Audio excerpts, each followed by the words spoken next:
अस्सलामुअलैकुम, मैं हूँ तमीना शेख। जिस लड़की की तस्वीर आपको अपनी स्क्रीन पर नजर आ रही है, यकीन करें मुझे ऐसा लगता है कि इससे ज्यादा प्यारी लड़की मैंने नहीं देखी। पहली नजर में लड़की भाती है। रज रज के अल्लाह ने इसको हुस्न अता फरमाया। लंबी गर्दन, गोरा रंग, गोल्डन बाल, तीखे नैन नक्श, बारीक आवाज, ये सब कुछ अल्लाह ताला ने, कुदरत ने इसको अता फरमाया। नाम सुनने, इसका नाम है सीमा गुल।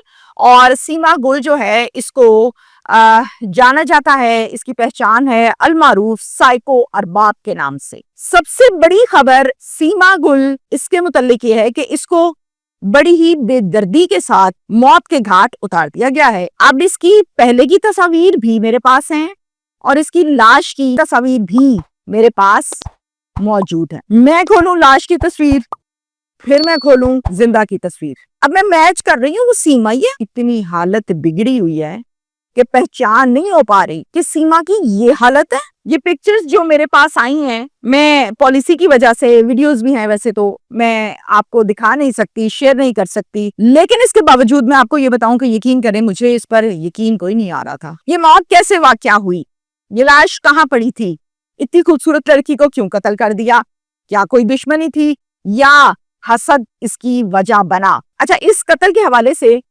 सीमा की फैमिली क्या कहती है, ये जानना बहुत जरूरी होगा इस केस में। और डॉक्टर्स क्या कहते हैं जिन्होंने सैंपल्स दिए, रिपोर्ट्स करवाई, पोस्टमार्टम किया। बड़ी इंपॉर्टेंट स्टेटमेंट होगी उनकी। डिटेल्स कुछ इस तरह से हैं कि ये पेशावर में अफसोसनाक वाकया पेश आया है। पेशावर का एरिया है जी मचनी गेट, और इस वकुआ की जो जुरिस्डिक्शन है, उसमें जो थाना लगता है उसका नाम भी मचनी गेट है। लड़की का नाम मैंने आपको बताया सीमा गुल उर्फ साइको अरबाब। अब ये साइको नाम सुन के बड़ा बंदा कहता है कि यार ये कैसा नाम, मैं बताती हूँ। सीमा का टिकटॉक पर, इंस्टा पर, फेसबुक पर और दीगर सोशल मीडिया प्लेटफॉर्म्स के ऊपर तमाम अकाउंट्स में जो नाम है, जो आइडेंटिफिकेशन है, वो है साइको अरबाब के नाम से। लोग इसको साइको अरबाब के नाम से जानते हैं। मिलियंस में फॉलोअर्स हैं, लाइक्स हैं, लोग इसको पसंद करते हैं। ब्रांडिंग्स बहुत अच्छी करती है, मार्केटिंग का शूट्स बहुत अच्छे करती थी। मतलब एक जाना पहचाना पब्लिक फिगर। एक इसका भाई है, एक इसकी बहन है। भाई इसका इस्लामाबाद में रहता है और इस्लामाबाद में जॉब भी करता है। बहन इसकी कराची में है, वहां इन्होंने शादी की और कराची में अपने शौहर के साथ वो रहती है और साहिब औलाद है। अब ये लड़की सीमा मचनी गेट के एक इलाका है वर्क्स रोड, उसके ऊपर एक बिल्डिंग है। इस बिल्डिंग में बेशुमार फ्लैट्स हैं जो कि अरबाब फ्लैट्स कहलाते हैं। इसी बिल्डिंग में सीमा का भी एक फ्लैट है, फ्लैट नंबर 360। ये फ्लैट इसने रेंट पर लिया है और ये वहां पर रहती है। अपने शूट्स मामलात जो है इसके दुनियादारी के और इसका जरिया माश काम करती है। बहन भाई इसको मिलने के लिए महीने में कभी एक मर्तबा, कभी 2 मर्तबा आ जाते हैं। उसी फ्लैट में इसके साथ रहते हैं, टाइम स्पेंड करते हैं और मिलके चले जाते हैं। 7 फरवरी जुमा के दिन सीमा की बहन जो कि कराची में रहती है, वो कॉल करती है हुरैरा को। अब हुरैरा कौन है? हुरैरा सीमा का बड़ा अच्छा दोस्त है, जिसके बारे में बहन भाइयों को भी पता है कि ये इसका अच्छा दोस्त है। हुरैरा को कॉल करती है, कॉल करके बताती है कि रात को सीमा ने बड़ा अजीब सा मुझे मैसेज किया है, बड़ा मशकूक मैसेज है। मैं वाकई डर गई हूँ मैसेज सुन के, मुझे खौफ आ रहा है, गड़बड़ जरूर है कोई। तुम ऐसा करो, सारे काम छोड़ो, फौरन फ्लैट पे जाओ, जाके सीमा को देखो क्या कर रही है और मुझे बताना जरूर। हुरैरा क्या करता है, फौरन कॉल करता है अरबाब फ्लैट्स का मैनेजर है जो, उसको कहता है फ्लैट नंबर 360 पे सीमा रहती है मैडम, जाओ जरा उनके फ्लैट पे, दरवाजा नॉक करो, मैडम बाहर आती हैं, दरवाजा खोलती हैं तो मुझे फौरन बताइए। कहता है ठीक है। मैनेजर फौरन जाता है, फ्लैट नंबर 360 का दरवाजा नॉक करता है, no response. Once again knock करता है, नो रिस्पॉन्स। कॉल मिलाता है हुरैरा को, कहता है सर मैंने बहुत दफा दरवाजा जोर जोर से खटकाया है, अंदर से कोई रिस्पॉन्स ही नहीं आ रहा। हुरैरा कहता है तुम फौरन दरवाजा तोड़ो। कहता सर मैं कैसे दरवाजा तोड़ सकता हूँ, मैं मैनेजर हूँ, अंदर लड़की रहती है, मेरा इख्तियार नहीं है, कोई ऊंच नीच हो गई तो उन्होंने कहना इसी ने किया। कहता है मैं जो तुम्हें कह रहा हूँ कि तुम तोड़ दो दरवाजा। कहता सर मैं आपके कहने पे भी दरवाजा नहीं तोड़ूंगा। कहते चलो मैं पहुंच रहा हूँ। कुछ ही देर के बाद हुरैरा फ्लैट नंबर 360 पर पहुंच गया। आकर उसने डायरेक्ट ताले को लगाई चाबी। अब ये चाबी कैसे हुरैरा के पास थी फ्लैट की, सवालिया निशान है। चाबी लगाई, दरवाजा खोला, अंदर भागा, देखा कि सीमा बेहोशी के आलम में पड़ी हुई है। हाथ पकड़ा, नब्ज चेक की तो नब्ज चल रही थी।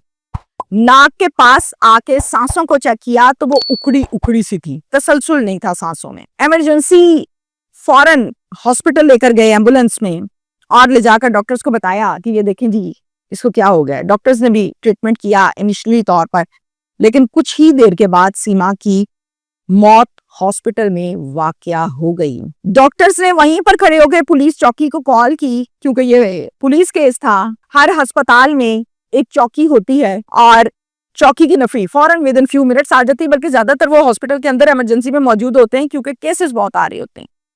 आगे देखते हैं जी सीमा किधर है किधर है।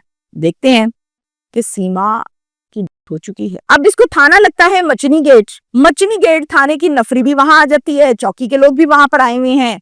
आते सार वो कहते हैं कि इसको यहाँ लाया कौन है। ये लड़का खड़ा है हुरैरा, ये लेकर आया। ओके, कहते हैं बताएं फिर क्या लगती है आपकी और यहाँ कैसे आए हैं, रिलेशन क्या आपका। कहता है इसकी बहन ने मुझे कॉल की है, वो कराची में रहती है। उसने मुझे कहा कि सीमा का बड़ा मुझे अजीब सा मैसेज आया, मुझे गड़बड़ लगती है, तुम सीमा के फ्लैट पे फौरन जाओ। मैं चला गया सीमा के फ्लैट पे, दरवाजा खटकाता रहा हूँ, किसी ने खोला ही नहीं। मेरे पास चाबी थी, मैंने चाबी लगाई, दरवाजा खोला, देखा सीमा जो है वो आखिरी सांसों पर है। मैं हॉस्पिटल ही आया हूँ, इधर आगे फौत हो गई है। इसके अलावा कुछ नहीं जानता। फिर कहते हैं इसके भाई का फोन नंबर भी दे दो, इसकी बहन का भी दे दो।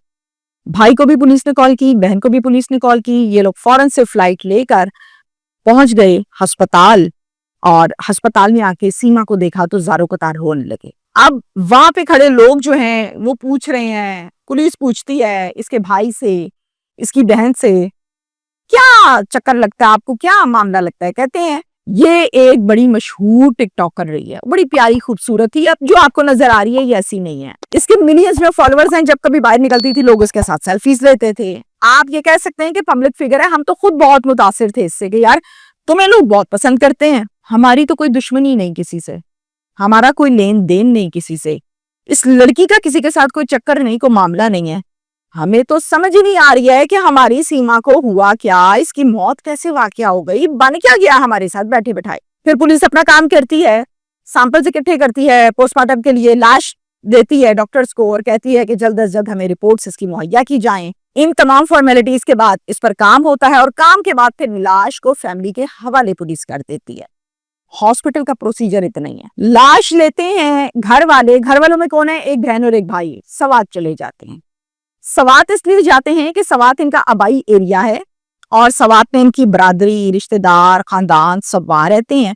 तो इन्होंने कहा कि हम सीमा को वहीं पर दफनाएंगे अपनी मिट्टी में। अब इतने में डॉक्टर्स की रिपोर्ट आ गई है, वही पोस्टमार्टम और मामला, इनिशियल मेडिकल रिपोर्ट। वो बताती है सीमा ने मेडिसिन का इस्तेमाल किया है। मैं चीजों को बड़ी क्लैरिफिकेशन के साथ बयान इसलिए करती हूँ कि आपको समझ आ जाए, को कंफ्यूजन न रह जाए। एक गोली अगर डॉक्टर एक ही बता रहा है कि आपने एक खानी है पूरे दिन में, आपने 2 खानी है पूरे दिन में और आप उसको खा ले को 4-5, तो फिर क्या होगा, या मैदा तबाह होगा या बेहोशी होगी या मौत होगी। तो इसी तरह से इस केस में सीमा ने मेडिसिन का इस्तेमाल जितना बताया गया था उससे बहुत ज्यादा कर लिया, जिससे उसकी मौत वाकया हो गई है। सवाल यह है कि वो मेडिसिन कौन सी थी, कितने mg की थी, किस पावर की थी, किस मकसद की थी, किस बीमारी की थी, किस डॉक्टर ने डायग्नोस की थी। सबसे इंपॉर्टेंट बात यह है, इन तमाम चीजों को तफ्तीश का हिस्सा होना चाहिए, ये जानना चाहिए पुलिस को। पुलिस वकूआ देखने के बाद ये बताती है, स्टेटमेंट देती है कि इसका जो फ्लैट है जहां पर इसकी लाश पड़ी थी, वहां से हमने डिस्पोजेबल जूस के खाली गिलास ले लिए हैं। इसके साथ साथ कुछ मेडिसिन भी वहां पर पड़ी हुई थी, उन मेडिसिन के स्ट्रिप्स को, खाली को, पत्तों को भी वहां से हमने ले लिया है। इन तमाम के सैंपल्स बनाकर हमने फोरेंसिक करवा दिए हैं। फोरेंसिक वाले इसकी तमाम की तमाम लैब्स करवाएंगे और फिर इसकी रिपोर्ट आएगी और जो रिपोर्ट आएगी वो हतमी रिपोर्ट होगी और उसी के ऊपर इस केस का फैसला होगा। ये यहाँ तक की मालूमात और अपडेट्स हैं इस केस की। मैं यहाँ पर कुछ चीजें तजुर्बे की बिना पर आप लोगों के सामने रखना चाहती हूँ। सबसे पहले सवाल ये है कि इसकी मौत वाकया कैसे हुई? इसकी मौत से फायदा किसको होने वाला था? दूध का दूध, पानी का पानी।